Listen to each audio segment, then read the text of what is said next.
할렐루야. 반갑습니다. 교회도 아름답고 또 교회에 앉아 계시는 한 분들이 너무 멋지시고 또 오늘 헌신 예배 드리시는 우리 이 여전도에도 너무 하나님 보시기에 아름다우신 줄로 믿습니다. 이런 귀한 교회에 또 귀한 하나님께 드리는 예배 가운데에서 특별히 의미 있는 헌신 예배에 이렇게 초대를 해주셔서 고맙습니다. 오늘 이 시간을 통해서 제목처럼 오직 하나님께 영광이 될 만한, 하나님께서 기쁘게 받으실 만한 그런 예배가 될 수 있기를 간절히 원합니다. 올해 2017년이 루터가 종교개혁한 지 500주년이 된다 해서 사실 우리 여수노회에서도 그리고 한국 개신교 교단 물론 좀 개신교라고 하는 종교개혁의 후예들이라 하는 교회들은 좀 의미 있게 한 해를 보내려고 애쓰는 그러한 한 해입니다. 그래서 이리저리 둘러보면 종교개혁제를 탐방하시는 그런 시찰도 있으시고 좋은 것 같아요.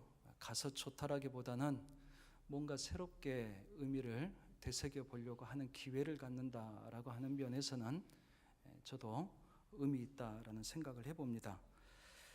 오늘 제목의 이 표현은 루터가 종교개혁을 할 때 중요하게 생각했던, 그래서 세 가지를 이야기하시는 분도 있고 네 가지, 다섯 가지를 이야기하시는 분도 있습니다. 아마 한 번쯤 다 들어보셨을 거예요. 오직 믿음, 오직 그리스도, 오직 성경, 오직 은혜, 그리고 제일 마지막에 오직 하나님께 영광입니다. 특별히 오늘 이 여전도의 헌신 예배를 맞춰서 오늘 본문을 주셨는데 어떻게 제목을 잡을까 좀 사실은 고민이 좀 많이 됐어요. 그러다가 이 오직 하나님께 영광이라고 하는 제목을 잡았는데 종교개혁이 있은 후에 한 100여 년 후쯤에 태어나서 활동했던 요한 세바스찬 바흐라고 하는 사람이 있습니다. 교회 음악가이기도 하고 클래식 음악을 하신 분들은 음악의 아버지 표현 그렇게 하기도 하는데 이분은 그냥 클래식 음악이라고 하지만 그냥 일반 클래식 음악이 아니라 교회 음악을 했던 사람입니다. 그리고 성가대 지휘자이기도 하고 반주자이기도 하고 대부분 곡들은 하나님을 찬송하는 찬송을 작곡을 했던 사람이에요. 그 사람이 작곡을 했던 악보에 항상 제일 마지막에 영문으로 세 알파벳 세 개를 썼습니다. S, 그 다음에 D, 그 다음에 G 해가지고 세 단어를 썼는데 이 세 단어가 약자가 솔리데오 글로리아 해서 오직 하나님께 영광이라고 하는 표시였어요. 어떻게 보면 아주 유명한 교회의 반주자이기도 하고 음악 감독의 역할을 하기도 했던 사람이기도 하고 또 자기가 작곡했던 것들에 자기 이름을 쓰기도 충분할 만한 그런 사람이었어요. 그렇지만 그가 늘 하나님 앞에 찬송을 작시하고 난 다음에 제일 마지막에 이것은 나의 곡이 아니라 이건 하나님께 영광입니다. 오직 이 곡을 통해서 박수를 받으셔야 될 분이 하나님이십니다 라고 늘 끊임없이 고백하려고 했던 진정한 예배자이지 않았을까라는 그런 생각을 해봅니다. 그때의 이 바흐도 즐겨 사용했던 단어가 오직 하나님께 영광이라고 하는 단어였습니다. 루터의 종교개혁은 자꾸 근본으로 돌아가자, 기본으로 돌아가자, 처음으로 돌아가자 이런 운동입니다. 원래 오염되지 않았던, 순수했었던 그때로 다시 돌아가자. 저와 여러분들이 속해 있는 우리 여수노회뿐만 아니라 대한예수교 장로회 통합이라는 교단에 올 한 해 이번 회기에 주제가 있습니다. 이 주제가 뭐냐면 다시 거룩한 교회로라고 하는 주제입니다. 그러니까 어떻게 보면 종교개혁에 맞춰진 주제이기도 하지만 저는 하나님께서 우리 한국 교회에 간절히 원하시는, 굉장히 이 시대에 우리가 한 번쯤 생각해야 될, 그리고 지나쳐버리지 말고 꼭 붙잡아야 될 아주 중요한, 왜 그러냐면 지금 이 시대를 교회의 위기의 시대다 그렇게 이야기를 합니다. 한국 교회가 지금은 다 어느 정도 장년 이상들이 다 앉아 계시지만 여러분들이 이제 뒤로 물러나실 때쯤 되었을 때에 우리 교회가 과연 어떻게 되어 있을까, 한국 교회가 어떻게 되어 있을까에 대해서 낙관하시는 분은 거의 없습니다. 낙관하는 유일한 이유, 저는 그래도 낙관합니다, 한국 교회 소망이 있다고 이야기합니다 라고 하시는 분의 유일한 이유, 그 단서 조건은 우리 교회가 새로워져야 됩니다. 달라져야 됩니다. 그것이 지금까지의 패턴은 안 되고 새로운 것들을 우리가 찾아, 그런 것이 아니라 원래 하나님께로 돌아가야 됩니다. 복음으로 돌아가지 않으면 우리 자녀들에게 무엇을 남겨줘야 될지 모르겠어요. 건물? 좀 시간이 지나면요, 건물 유지하는 데 있어서도 부담이 돼요. 그래서 큰 교회들이 고민되는 겁니다. 건물 유산으로 남겨준다 해서 아니에요. 자칫하다가는 큰 빚을 남겨줄 수도 있어요. 중요한 것은 뭐냐면 그들에게도 신앙을 남겨줘야 될 줄로 믿습니다. 그러기 위해서 저와 여러분들이 참 중요하다는 점 믿습니다. 오늘 우리들이 교회를 어느 정도 책임지고 있고 또 교회에 있어서 일꾼이다 하는 우리들이 하나님 앞에 교회를 온전히 세워나가지 못하면 우리 자녀들에게 너무 미안한 부모 세대가 될 수밖에 없다라는 거예요. 그리고 저와 여러분들이 교회를 든든히 세워나가면 누가 좋겠어요? 저와 여러분들이 좋겠지요. 저는 그래서 하나님 앞에 우리가 믿음 생활 잘하고 교회를 아름답게 세워가는 이 일들을 통해서 무엇보다도 우리가 신앙생활하는 큰 보람과 기쁨이 무엇보다 있기를 간절히 원합니다. 그리고 그런 기쁨이 있는, 도대체 우리 엄마 아빠는 뭘 그렇게 저렇게 열심히들 할까? 알고 보니까 아이고, 이 신앙에 이런 재미가 있구나, 이런 기쁨이 있구나, 이런 은혜가 있구나. 우리 자녀들이 지금 다 이해하지 못한다 할지라도 나중에 돌이켜 보니까 이것 때문에 우리 엄마 아빠들이 그러셨구나 깨닫는다고 한다면 그 또한 얼마나 크고 귀한 일이겠습니까? 우리 성은교회 자녀들에게는 그와 같은 복이 있기를 주님의 이름으로 간절히 축복합니다. 그래서 헌신이라고 하는 것은 저는 헌신 예배에 초대받을 때에 제일 감사해요. 다른 것보다는 이 헌신이 하나님 보시기에 얼마만큼 간절히 원하시는 예배일까? 레위기에 보면 1장부터 5장까지의 5가지의 제사에 대한 소개가 쭉 나와 있습니다. 번제, 소제, 화목제, 속죄제, 속건제, 그렇게 되어 있습니다. 우리들이 흔히 이야기하는 우리 죄의 문제를 해결하는 죄는 4번째, 5번째 죄입니다. 그리고 앞으로 가면 갈수록 어떤 의미가 있냐면 헌신의 의미가 있어요. 생각해 봤어요. 하나님, 우리가 언뜻 생각하면 예수 그리스도가 우리를 용서해 주시고 그 죄에 대해서 깨끗하게 되는 것이 그게 가장 첫 번째 단추인데 왜 하나님께서는 이스라엘 백성들에게 그것을 먼저 이야기하지 않으시고 어찌 보면 그래도 신앙의 꽃이라고 이야기할 수 있는 헌신의 제사를 가장 먼저 이야기하셨습니까? 하나님께서, 저는 제 나름대로 받은 답은 뭐냐면 하나님께서 가장 좋아하시는 것을 먼저 이야기하셨구나, 가장 기뻐하시는 것을 먼저 이야기하셨구나. 제사의 내용들을 쭉 보다 보면요, 첫 번째 나오는 번제만큼 우리들의 몫이 없고 온전히 하나님께 드리는 것이었어요. 모든 것들이 하나님께만 받으소서. 저와 여러분들의 헌신이 그와 같은 것이 될 수 있기를 간절히 원합니다. 그래서 헌신은요, 사실 많은 계산을 하면 할 수 없는 것입니다. 이것 계산하고 저것 계산하고, 계산하면 할 수가 없어요. 그래서 헌신할 그 은혜를 주실 그때는요, 사실 우리 눈을 가려버리시더라고요. 그냥 무조건 좋게 하시는 거예요. 그런 은혜가 우리 모든 성도들에게 아마 지금까지 여러 차례 있으셨을 거라 그렇게 생각합니다. 그 은혜를 늘 사모하고 지켜나가시고 그 은혜 가운데에서 신앙생활이 기쁨이 있고 은혜가 넘치기를 간절히 원합니다. 저는 개인적으로는 2004년에 하나님께서 선교사로 부르셔가지고 9년 정도 선교사의 신분으로 나갔다가 왔어요. 처음에 어떤 마음을 주셨는지 무슨 용기인지 나중에 시간이 지나고 보니까 이리저리 돈도 계산해보고 해보니까요, 답이 안 나와요. 그때는 그냥 제 눈을 가리셨구나라고 하는 그 대답밖에 할 수가 없는 거예요. 제 믿음으로는 하나님, 만약에 이거 제가 딱 계산했다고 한다면 제가 헌신하지 못했을 건데, 제 마음이 걱정되었을 텐데, 어떻게 살까 그렇게 생각되었을 텐데 하나님이 그냥 바보 만드셨어요. 저희 장인어른이 목포에서 목회를 하시는 분이셔요.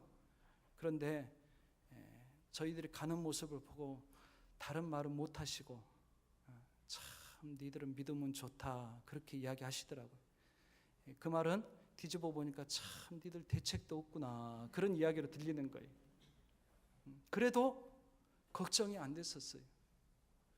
좀 뭐가 자꾸 눈에 보이기 시작하고 계산되기 시작하니까 아이고 지금 하라면 나는 못하겠다 그런 생각이 나오는 거예요. 헌신은요, 제정신일 때 못하는 것 같아요. 온전히 하나님 앞에 내 마음이 빼앗기지 않으면 헌신이 안 되는 거예요. 저와 여러분들이 온전히 주님만 보일 수 있는 그런 은혜가 있기를 간절히 원합니다.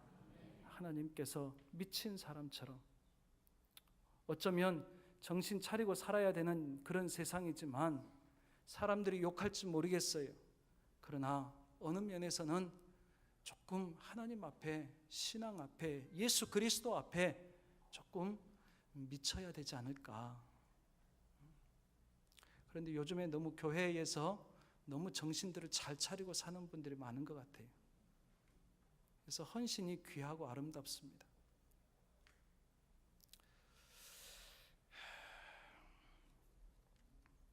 고린도후서 2장 15절에 보니까 우리들에 대해서 뭐라고 설명하셨냐면 너희는 그리스도의 향기다 그렇게 말씀을 하셨고요.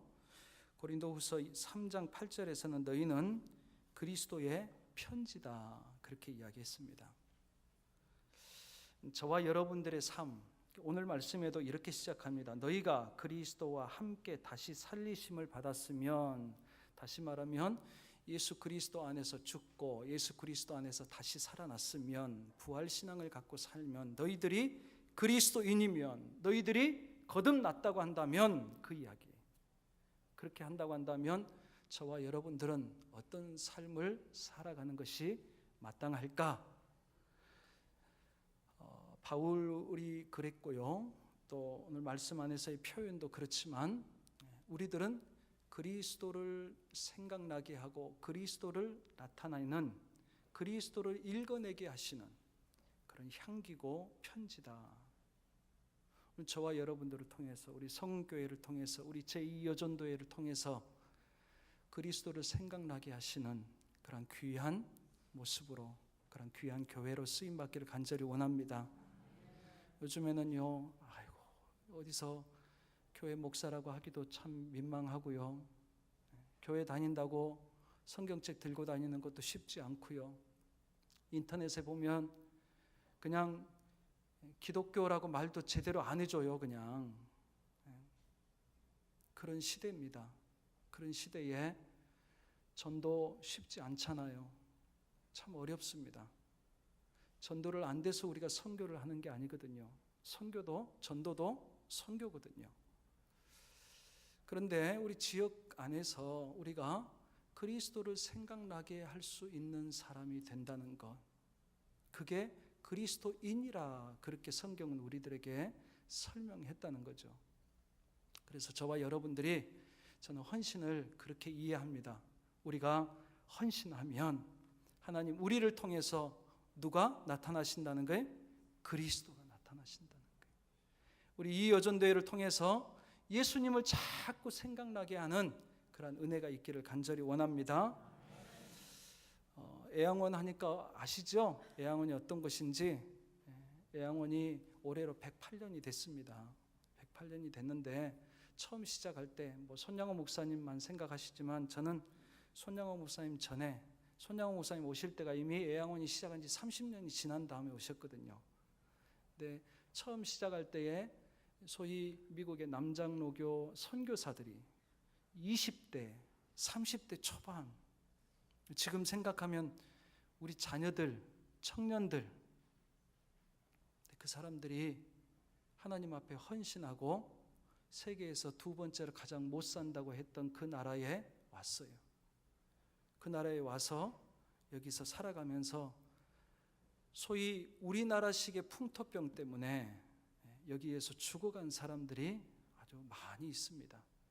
또 심지어는 이상한 거 전한다 해서 배척받아가지고 핍박당하다가 죽은 사람도 있고요. 그런데 애양원에 관계되는 선교사들의 일화가 선교부로 보고된 그런 내용들, 그러니까 동료 선교사들이 써서 보낸 편지들이에요. 거기 편지 안에 자기 동료 선교사에게 대해서 쓴 내용이 있었습니다. 애양원을 시작하게 했던 선교사들인데 그 선교사들에게 대해서 동료 선교사가 우리가 그 사람을 보니까 참 예수님을 생각나게 하는 사람이었습니다. 그 사람은 이 땅에서 작은 예수로 살아가고 있습니다. 그런 이야기를 막 쓴 거예요. 그러니까 같은 동료 사역자가 그 사역자들을 보면서 감동이 되는 거예요. 저는 우리 성은교회가 어느 권사님이 일하시는데 옆에 있는 권사님이 은혜 받으시고 야 그래요 저렇게 살아야 되는데요 하면서 귀하게 보고 칭찬해 줄 수 있는 그런 좋은 교회 될 수 있기를 간절히 원합니다. 요즘에 칭찬들을 잘 안 하셔가지고요. 괜히 칭찬하면 내가 꿀리는 것 같고 내가 잘 못하는 것 같고 칭찬에 자꾸 인색해지는 것 같아요. 그런데 그때 선교사들의 이야기를 보니까 그런 칭찬이 있었고요. 애양원에 처음 시작하셨던 분이 광주 기독병원, 지금 오늘날 기독병원의 원장, 2대 원장이셨던 윌슨 선교사였어요. 근데 그 윌슨 선교사도 자기 앞에서 한센 환우 환자를 데리고 와서 치료하시는 포사이트 선교사의 헌신적인 모습을 보면서 그분이 감동을 받아서 그분이 헌신하신 거예요. 이들을 위해서 내가 헌신해야 되겠다 그렇게 하시더라는 거예요. 그런데 그분들의 한결같은 이야기가 뭐냐면 서로를 통해서 누구를 보냐면 예수 그리스도를 본다라는 거예요. 오늘 저와 여러분들도 예수 그리스도를 억지로 보여주려고 한다는 것은 쉽지 않죠. 그렇지만 우리가 서로 예수 그리스도를 볼 수 있는 은혜가 있고 또 우리 안에서 그런 향기가 어디서 냄새 나면 이거 무슨 냄새지? 무슨 냄새지? 애양원에 오시면 이렇게 하시는 분들이 가끔 계셔요. 얼마 전에도 5월 초에 공휴일 날 오셨는데 한 남편분이 아내 빨리 그 차에서 내리시면서 빨리 기념관으로 들어가 숨 쉬지 말고 그날 바람이 어떻게 반대로 불어가지고 냄새가 나서 그랬는데 우리가 냄새를 맡으면 알잖아요. 이게 무슨 냄새구나 하는 게 알잖아요. 저와 여러분들에게 예수의 향기가 날 수 있기를 원합니다. 그게 우리 그리스도인의 헌신을 통해서 오늘 말씀을 통해서 좀 구체적으로 말씀드리려고 합니다. 헌신을 한다는 게 그러면 어떻게 헌신을 하는 겁니까? 오늘 1절의 말씀해 보니까 그러므로 너희가 그리스도와 함께 다시 살리심을 받았으면 위의 것을 찾으라 그랬어요. 위의 것을 찾으라. 저와 여러분들 하늘에 속한 사람들이라 그렇게 표현합니다. 맞습니까? 하늘에 속한 사람들, 하늘의 것을 귀하게 여기는 사람들, 하늘의 보물이 있고 하늘의 가치가 귀한 것을 아는 사람들, 위의 것을 찾으라. 근데 그게 무언가 오늘 말씀에서는 분명하게 이야기하는데 거기는 그리스도께서 하나님 우편에 앉아 계시느니라 그랬어요. 보통은 우리의 상급을 먼저 생각합니다. 우리의 보물을 먼저 생각합니다. 그런데 오늘 골로새서에서는 그 보물이 예수 그리스도다 이야기해 주고 있습니다. 위의 것을 쳐다보라. 근데 그 쳐다보니까 누가 계신다는 거예요? 그리스도가 계신다는 거예요. 위의 것을 찾으란 말은 무슨 뜻이냐면 그리스도를 보라라는 거예요. 그리스도를 찾으라라는 거예요. 그리스도에 대한 열망을 가지라라는 거예요. 헌신은요, 그래서 은혜 받지 못하면 헌신 못합니다. 교회에서 일하는 것만 가지고 헌신한다 생각하면 주님께서 원하시고 받고자 하시는 그 헌신이 잘못 가버리는 거예요. 하나님께서 이스라엘 백성들에게 헌신을 가르쳐 주셨을 때 그거는 예배 안에 있었어요. 헌신의 예배 안에 있었어요. 번제. 하나님께서 받으시는 것이 중요하다는 거예요. 마리아와 마르다의 이야기를 우리는 잘 알고 있습니다. 주님께서 무엇을 기뻐하시던가요? 둘 중에 다 할 수 있으면 다 해도 괜찮은데 둘 중에 하나밖에 못한다고 한다면 무엇을 선택하라라는 거예요?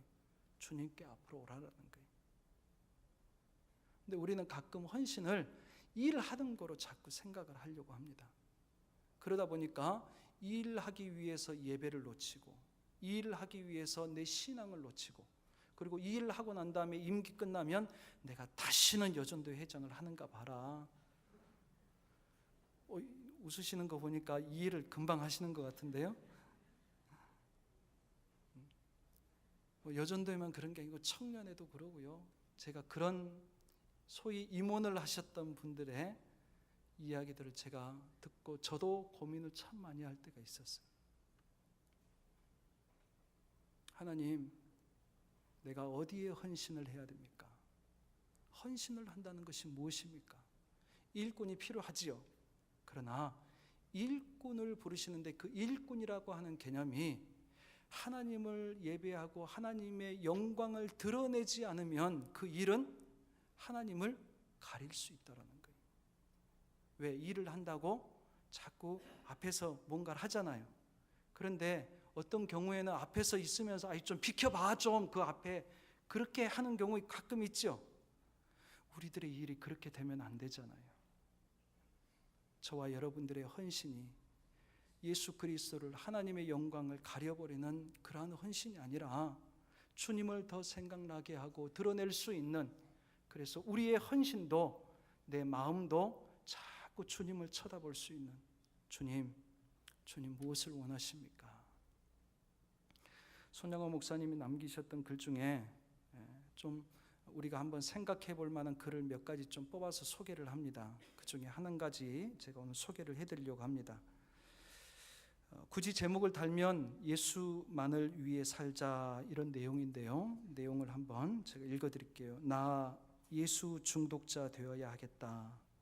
술 중독자는 술로만 살다가 술로 인해 죽게 되는 것이고, 아편 중독자는 아편으로 살다가 아편으로 인해 죽게 되나니 우리도 예수로 살다가 예수로 인해 죽자. 우리의 전 생활과 생명을 주님 위에 살면 주같이 부활한다. 주의 종이나 주만 위에 이르는 자 되고 내 일 되게 하지 말자 그랬어요. 내 일 되게 하지 말자. 우리가 헌신을 통해서 하나님의 영광을 돌린다는 것은 내 업적을 쌓는 개념이 아닙니다. 내 유익을 위해서 계산하고 내 것을 챙기는 개념이 아니라는 거예요. 하나님의 일을 한다면서 왜 그렇게 많이 챙기는지 모르겠어요. 하나님의 일을 한다면서 하나님의 영광을 이야기한다면서 왜 자기의 이름을 그렇게 많이 내고 싶은지 모르겠어요. 왜 선교를 한다 하면서 왜 거기에 꼭 우리 교회 이름이 들어가야 되느냐 말이에요. 어쩔 때는 돈이 좀 부족해야 될 것 같아요. 왜? 적게 내면 그거 걸 요구를 할 엄두가 잘 안 나잖아요. 저희들이 후원하는 어느 선교사님이 선교 편지에 그런 내용을 한번 실은 적이 있습니다. 어느 분이 귀하게 헌금을 큰 목돈으로 하셨어요. 그러면서 선교지에 교회를 개척하고 싶습니다. 단 조건이 있습니다. 우리 어머니의 이름을 거기에다가 교회 이름에 넣어 주십시오. 그러시는 거예요. 그래서 선교사님이 그렇게는 할 수가 없습니다. 그렇게 해서 그 성경금을 다시 보냈다라는 거예요. 그 이야기를 들으면서 마음이 많이 아팠어요.